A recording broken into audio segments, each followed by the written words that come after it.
Alright, I'm gonna go over some of these, give a brief thing, give what I remember of it. There's tons of these films. This isn't even like one, like 64th of these films. You probably have your favorites, okay? This one here, right? These three actors, Chen Kwon-tai, David Chiang, T. Long, alright? T. Long is famous. You see him in like A Better Tomorrow, and films like that.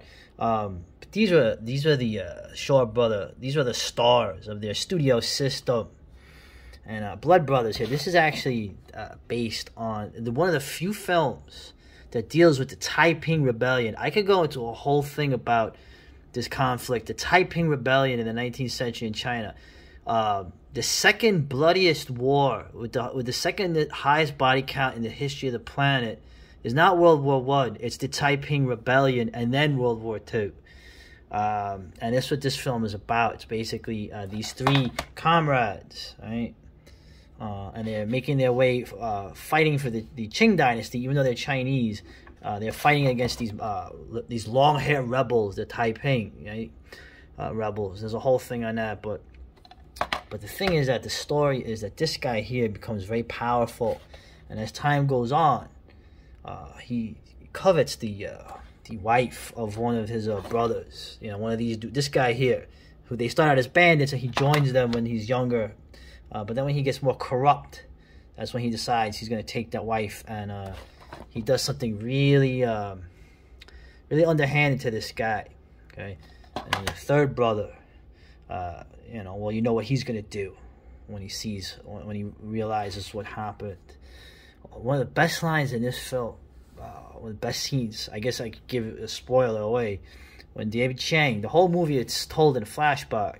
He's already in custody, and he's making his case of why he murdered this guy, okay, who's a high-level military guy. So this dude is fucked, okay? And at the end, two of his henchmen, they make a hook knife, and they go to the magistrate who's overseeing the case, and they're like, you know, Your Honor, we've made this special hook knife to cut out his black heart. And David Chiang, the character, starts laughing, okay? And he goes, you men have just proved my innocence.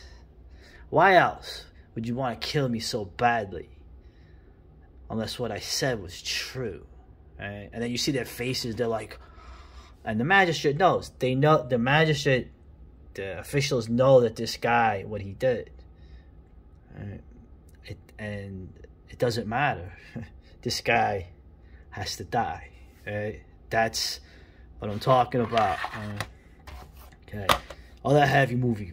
Oh man, Avenging Eagle, right? You got the right. This film, man. Another. The choreography is interesting in this. It was done by another. I can't. I know you're gonna laugh. I can't pronounce. Was it La Kar Young? It was the guy who did a lot of the choreography. The other guy, Teng Chia, right, did this, and his style of choreography was a little more like the old opera style. Okay, while La Kar Young was a Hongga man, so his stuff was more realistic and also very interesting choreography-wise, especially some of the later films that he did. But this film, T. Long again, Alexander Fouché, okay, a very underrated actor, young punk comedy actor. I don't know how to describe it. I remember as a kid, I thought this was Jackie Chan. It's not though. Fu Sheng is kind of like the young mischievous hero, and of course you got my man here. Why am I drawing a blank? Ku Feng, yeah. Right. This film, essentially, this man here is part of a clan, a bunch of orphans raised by this man, okay, to become killers. And there's 13 of them. They go around, they're like a crime family, and they kill people. And eventually this guy has enough of it, and he escapes, especially after he has to kill a woman against his will. And he's, oh, you're getting soft, huh? You used to always be the first one to kill, right? And he runs off. And then he meets up with this mysterious guy here, Choi Fan, the double blade, right?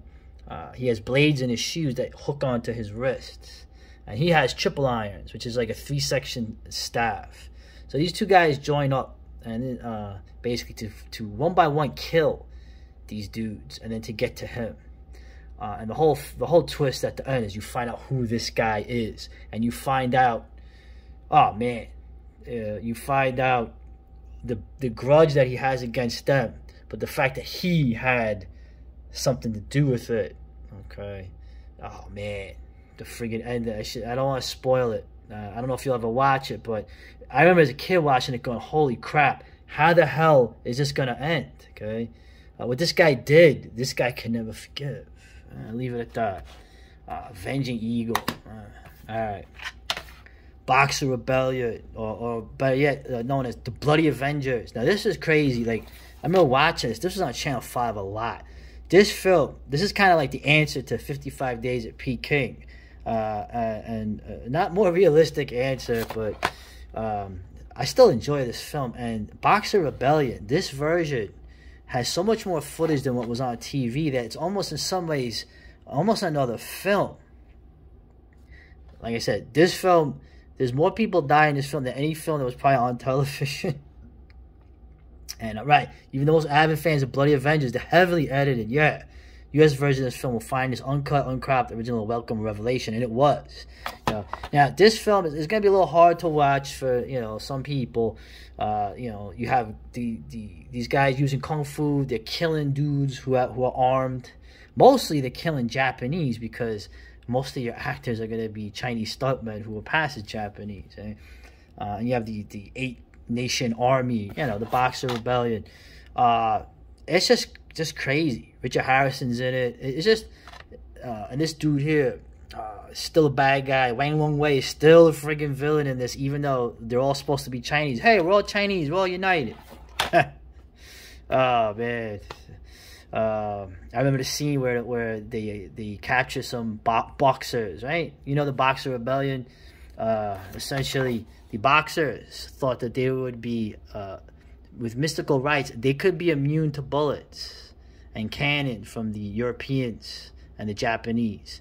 And this film straight up shows that was, maybe the fantasy is the kung fu beating up guys with guns, but being immune to bullets is definitely a fantasy that is shown in this film.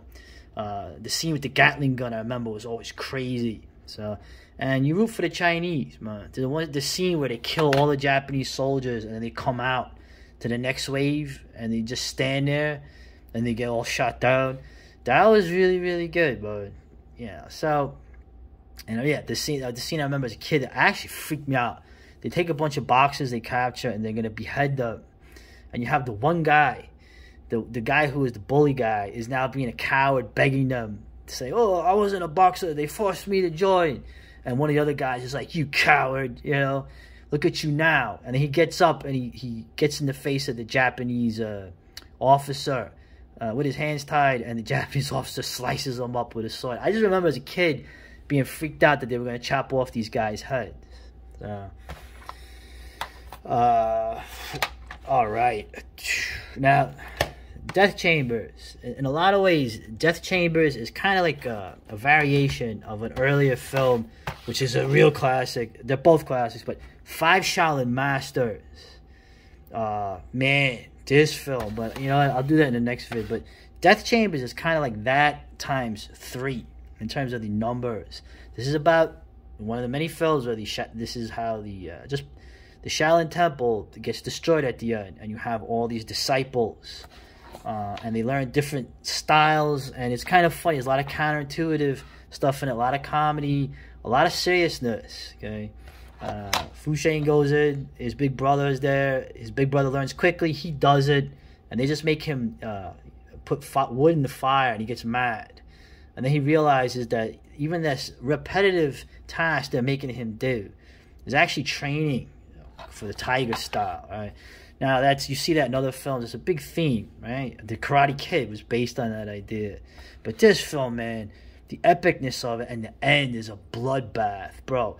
There's like 10 heroes in this, and like 4 of them escape. But they make the bad guys pay. Yeah, really cool film. And let's see. I'll wrap it up real quick. An example of Lau Kar-yong, right? And Gordon Liu as the actor in this. This is a different kind of film. this is Lau Kar-young his choreography started to get really intricate. And this is essentially a comedy. Okay? But the way this is done, man. This film, Dirty Ho, and yeah, I know it sounds like Dirty Ho. This is before that term became something. That's Ho Chi. He's kind of like a street brawler con man, okay, who gets conned by this guy, this mysterious guy who pretends to be like a northern merchant. He's a southern punk street con man. So he doesn't like him. He thinks who he is. Meanwhile, this guy is one of the princes of the emperor, okay? And one of the other sons of the emperor is trying to kill him because he's afraid of him. And the whole joke of this film is that this guy pretends like he doesn't know how to fight, but he actually is so good that he could fight without someone knowing it. There's the choreography, and there's a lot of little subtle things that this guy does where it looks like he's not fighting, and he is. Yeah? And this guy finally realizes it. He makes him his disciple, okay? But it's a comedic film. One of my favorite scenes in this is when Carol Hu Wei, a beautiful woman, she plays a courtesan in this, in one of the boathouse brothels the Chinese had in the South. And he comes and says, he comes to rob him directly because he thinks he got ripped off by her. And so she's playing the lute, right? And she's a prostitute. And he basically is going to kill her. She's terrified. And he basically says, hey, I hired her as my bodyguard. She's a deadly killer. You better run. And this dude's like, what? Meanwhile, the woman is looking at him like he's nuts. And so he goes after her. And the scene is him controlling her, moving her around, blocking the guy's punches with his forearms under her dress, moving her feet around to kick him, to beat his ass, to hit him with the lute. And he thinks that she could fight. She has no idea what's going on, but it's an amazing scene. The grace and the power in it, and it's hilarious. And the ending of this is not so grim. This is one of the funny endings from Lau Kar-young. So great stuff. Let me go over some more. And this is, I think this will be good.